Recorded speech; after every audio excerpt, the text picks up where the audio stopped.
Hello friends, seven global classes में आप सभी का स्वागत है। आज मैं फिर से बीपीएससी बिहार स्पेशल का 7000 प्लस प्रश्नों की श्रृंखला को आगे लेकर के आए। तो दोस्तों, आज का सवाल है प्राचीन काल से प्राग ऐतिहासिक काल के प्रश्नों का आज हम लोग देखेंगे। तो दोस्तों, अगर हमारे यूट्यूब चैनल को आपने अभी तक सब्सक्राइब नहीं किए हैं तो जल्द से जल्द सब्सक्राइब कर लीजिए। चलिए बिना देरी के शुरू करते हैं आज का पहला सवाल। आज का पहला सवाल है कि आदिम मानव के निवास के साक्ष्य बिहार के कुछ स्थानों से लगभग कितने वर्ष पूर्व का प्राप्त हुआ है। इसका सही उत्तर हो जाएगा लगभग 1 लाख वर्ष पूर्व का साक्ष्य बिहार से प्राप्त हुआ है।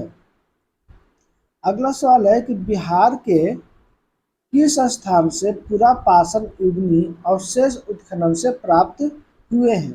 तो इसका सही उत्तर हो जाएगा पटना, मुंगेर और नालंदा। ये तीनों जगह से पुरापाषाण काल युगीन का अवशेष प्राप्त हुए। तो इसका ऑप्शन सही हो जाएगा ऑप्शन डी।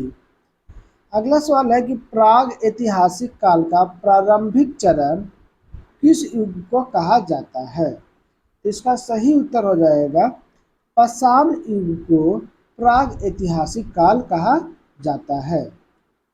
अगला सवाल है कि कब मानव ने पत्थर के उपकरणों के आधार पर अपनी संस्कृति का निर्माण किया। इसका सही उत्तर हो जाएगा ऑप्शन बी, पाषाण काल के समय में। अगला सवाल है कि बिहार के किस स्थान से पुरापाषाण युगीन उपकरण प्राप्त हुए हैं। इसका सही उत्तर हो जाएगा जेठनी घाटी, वाल्मीकि नगर और राजपोखर। ये तीनों जगह से प्राप्त हुआ है। तो इसका ऑप्शन डी सही हो जाएगा। अगला सवाल है कि निम्न में से कौन सा जोड़ा गलत है। तो इसका सही उत्तर हो जाएगा ऑप्शन डी, पटना जो है जेठियन घाटी के समीप है, ये गलत है। पटना जो है गंगा नदी के किनारे बसा हुआ है। अगला सवाल है कि जेठियन घाटी पुरापाषाण कालीन स्थल वर्तमान के किस जिले में स्थित है। तो जेठियन घाटी जो है वर्तमान के नालंदा जिले में स्थित है। अगला सवाल है कि निम्न में से कौन सा पुरापाषाण युगीन स्थल भागलपुर में स्थित है। तो इसका सही उत्तर हो जाएगा भाली जोर जो है यह भागलपुर में स्थित है। अगला सवाल है कि निम्नलिखित में से कौन से पुरापाषाण कालीन उपकरण बिहार के विभिन्न स्थानों से प्राप्त हुए हैं। इसका सही उत्तर हो जाएगा ऑप्शन डी, अयस्क, स्क्रेपर और फलक। ये तीनों पुरापाषाण कालीन उपकरण बिहार में प्राप्त या बिहार में मिले हैं। अगला सवाल है कि पुरापाषाण काल में मानव की जीविका का प्रमुख स्रोत क्या था। इसका सही उत्तर हो जाएगा कंदमूल एकत्रित करना, शिकार करना और मछली पकड़ना। ये पुरापाषाण काल के मानव की जीविका का प्रमुख स्रोत था। तो इसका ऑप्शन डी सही हो जाएगा। अगला सवाल है कि बिहार के किस स्थान से प्राग ऐतिहासिक मानव के 2 चट्टानी आवास के अवशेष प्राप्त हुए हैं। इसका सही उत्तर हो जाएगा ऑप्शन बी, गया जिला से प्राप्त हुआ है। अगला सवाल है कि शेरघाटी प्राग ऐतिहासिक स्थल बिहार के किस जिले में स्थित है। तो इसका सही उत्तर हो जाएगा गया जिले में शेरघाटी स्थित है। अगला सवाल है कि मनुष्य द्वारा कृषि कार्य कब प्रारंभ किया गया। तो इसका सही उत्तर हो जाएगा नवपाषाण काल में मनुष्य द्वारा कृषि का प्रारंभ किया गया था। अगला सवाल है कि निम्न में से कौन बिहार का नवपाषाण कालीन स्थल है। इसका सही उत्तर हो जाएगा कुतुबपुर, मनेर और शनिवार जो है ये तीनों बिहार के नवपाषाण कालीन स्थल है। तो इसका ऑप्शन डी सही हो जाएगा। अगला सवाल है कि निम्न में से कौन सत्य नहीं है। तो इसका सही उत्तर हो जाएगा ऑप्शन डी, मुंगेर जो है केयर में स्थित है, यह गलत है। मुंगेर में केयर नहीं है। अगला सवाल है कि नवपाषाण कालीन स्थल चिरांद किस नदी के तट पर स्थित है।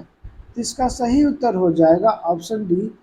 चिरांद जो है ये सारण जिले में पड़ता है और यह गंगा नदी के समीप स्थित है। अगला सवाल है कि चिरांद का उत्खनन कब हुआ था।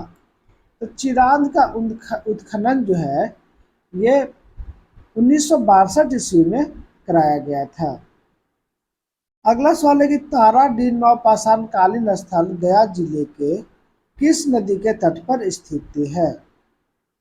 तो देखिए यहाँ से गंगा नदी दे दिया तो ये होगा नहीं, गंडक नदी होगा नहीं, कोसी नदी होगा नहीं, तो गया में कौन सी नदी बहती है, तो फल्गु नदी। तो इसका ऑप्शन क्या हो जाएगा सही, फल्गु नदी के तट पर स्थित है ताराडीह। अगला सवाल ये है कि निम्न में से कौन नवपाषाण कालीन स्थल कुर्दा नदी के तट पर स्थित है। तो इसका सही उत्तर हो जाएगा शनिवार जो है यह कुर्दा नदी के तट पर स्थित है। अगला सवाल है कि मानव ने पहली बार धातु के रूप में किसका प्रयोग किया था। इसका सही उत्तर हो जाएगा ऑप्शन बी, तांबा का सर्वप्रथम उपयोग मानव द्वारा किया गया था। अगला सवाल है कि बिहार में ताम्रपाषाण संस्कृति के प्रमाण कहाँ से प्राप्त हुए हैं। तो ताम्रपाषाण संस्कृति उस काल को कहते हैं जब मनुष्य द्वारा तांबा का प्रयोग किया जाने लगा था। तो इसका सही उत्तर हो जाएगा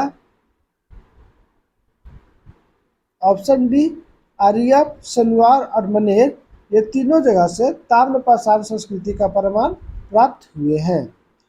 अगला सवाल है कि 1050 ईस्वी पूर्व के आसपास गंगा घाटी में अंतरजी खेड़ा जो उत्तर प्रदेश में स्थित है से किस धातु के मिलने का प्रमाण मिलता है। तो इसका सही उत्तर हो जाएगा ऑप्शन ए, लोहा धातु मिलने का प्रमाण मिलता है।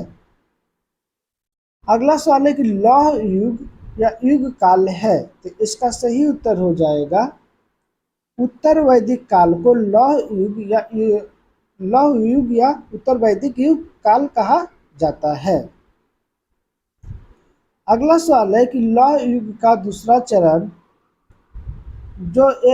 जो किस काल से पुकारा जाता है, क्या उस काल को क्या कहा जाता है। तो इसका सही उत्तर हो जाएगा उत्तरी काले मृदभांड का काल कहा जाता है। तो उत्तरी काले मृदभांड का जो है लगभग अथर्ववेद के निर्माण के समय काल को कहा जाता है, जो वैदिक काल का सबसे निचले भाग था या अंतिम पड़ाव कह सकते हैं। अगला सवाल है कि बिहार में पहली बार नगरीकरण का साक्ष्य कब मिलता है। तो इसका सही उत्तर हो जाएगा ऑप्शन बी, लौह युग में नगरीकरण का साक्ष्य मिलता है। अगला सवाल है कि हड़प्पा सभ्यता का काल कब से कब तक माना जाता है। तो इसका सही उत्तर हो जाएगा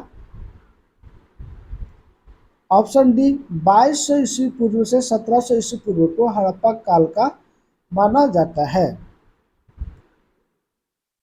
अगला सवाल है कि ऋग्वैदिक काल कब से कब तक माना जाता है। तो ऋग्वैदिक काल जो है वो 1500 ईस्वी पूर्व से 1000 ईस्वी पूर्व को ऋग्वैदिक काल माना जाता है। वेद का 4 वेद है दोस्तों, तो 4 वेद में जो है वो 1500 से 1000 ईस्वी तक को ऋग्वेद की रचना हुई थी और 1000 से 600 ईस्वी तक यजुर्वेद, सामवेद और अथर्ववेद की रचना हुई थी। तो ऋग्वैदिक काल लगभग ऋग्वैदिक की जो रचना लगभग 500 ईस्वी में की गई थी। 500 ईस्वी तक उसे मौखिक रूप से तो याद करके एक उस वक्त जो है वो लिखित रूप में न रख करके उसे श्रोता के रूप में रखा जाता था। मतलब एक व्यक्ति को दूसरे व्यक्ति के द्वारा ऋग्वैदिक की रचना हुआ, बाद में इसे लिखा गया था। तो ऋग्वैदिक काल कब से कब तक माना जाता है। तो 1500 ईस्वी पूर्व से लेकर 1000 ईस्वी पूर्व तक को माना जाता है। अगला सवाल है कि आर्य संस्कृति का गंगा घाटी में विस्तार कब से कब तक हुआ था। इसका सही उत्तर हो जाएगा 1000 ईस्वी से 600 ईस्वी पूर्व तक गंगा घाटी में विस्तार हुआ था। इसलिए दोस्तों ऋग्वेद में जो गंगा की चर्चा नहीं की गई, मात्र एक बार गंगा का नाम आता है और यमुना का 3 बार ऋग्वेद में नाम आता है। वही सिंधु नदी और सबसे पवित्र नदी जो है ऋग्वेदिक काल में सरस्वती नदी को माना गया है। तो दोस्तों उत्तर वैदिक काल में आर्य लोग जो है वो गंगा नदी के समीप आकर के बसे थे। अगला सवाल है कि शतपथ ब्राह्मण में गंडक के मैदानी क्षेत्र विदेह में आर्यों के बसने का उल्लेख कब मिलता है? तो इसका सही उत्तर हो जाएगा ऑप्शन सी 800 ईस्वी पूर्व। अगला सवाल है कि उत्तर वैदिक काल का कालक्रम कब माना जाता है? तो इसका सही उत्तर हो जाएगा 1000 ईस्वी पूर्व से 600 ईस्वी पूर्व तक काल को उत्तर वैदिक काल के रूप में माना जाता है। अगला सवाल है कि निम्न में से कौन सबसे प्राचीन एवं सबसे बड़ा ब्राह्मण ग्रंथ है?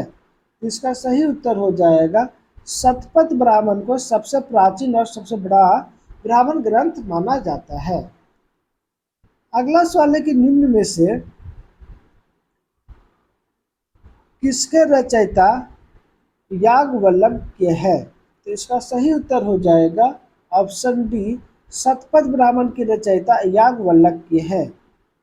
अगला सवाल है कि निम्न में से किस साहित्यिक स्रोत के अनुसार आर्य ने सर्वप्रथम उत्तर पश्चिम भारत में प्रवेश किया? तो इसका सही उत्तर हो जाएगा ऑप्शन डी शतपथ ब्राह्मण में। ये हमें मिलता है कि उत्तर वैदिक काल में आर्यों ने उत्तर पश्चिम भारत में प्रवेश किया था। अगला सवाल है कि आर्यों द्वारा किस नदी के तट पर बड़े बड़े यज्ञों एवं कर्मकांडों का आयोजन किया गया था? तो इसका सही उत्तर हो जाएगा ऑप्शन सी सरस्वती नदी के तट पर, क्योंकि वैदिक काल का सबसे पवित्र नदी जो है वो सरस्वती नदी को माना गया है। अगला सवाल है कि निम्न में से किसकी कहानी शतपथ ब्राह्मण में मिलती है? इसका सही उत्तर हो जाएगा ऑप्शन बी माधव विदेह और गौतम राहुगण का जो वर्णन है ये शतपथ ब्राह्मण में मिलता है। अगला सवाल है कि निम्न में से किसके द्वारा आर्य संस्कृति का विस्तार उत्तर बिहार तक किया गया? इसका सही उत्तर हो जाएगा माधव विदेह के द्वारा जो आर्य संस्कृति का विस्तार था उत्तर बिहार तक किया गया था। अगला सवाल है कि निम्न में से किस नदी को सदा नीरा कहा जाता है? तो बिहार की एक प्रसिद्ध नदी है जिसे सदा नीरा के नाम से जाना जाता है, वो गंडक नदी है। तो गंडक नदी को सदा नीरा के नाम से पुकारा जाता है।